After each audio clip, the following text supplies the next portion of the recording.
കുട്ടികൾക്ക് കിടക്കാനുള്ള കൊട്ടയിൽ തള്ള കയറി കിടക്കുവാണ്.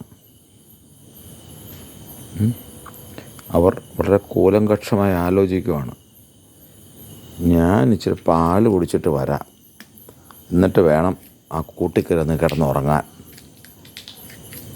എന്നാൽ ഞാനും വരാമെന്ന് പറഞ്ഞാൽ അടുത്തയാളും പോയുണ്ട് കേട്ടോ. എന്നാൽ ഞാനും വരാമെന്ന് പറഞ്ഞാൽ അടുത്തയാളും പോകുന്നുണ്ട് കേട്ടോ. ഇത് മുട്ട, പച്ചമുട്ട ഇട്ട പാലാട്ടോ.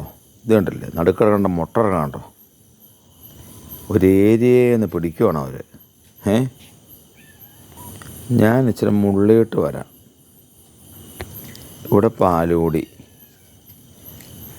അവിടെ തള്ള ഒറ്റയ്ക്ക്. എന്താ ഇവരുടെ ഒരു ജീവിതം. എനിക്ക് വെക്കടി, ഞാൻ എഴുന്നേക്കില്ല.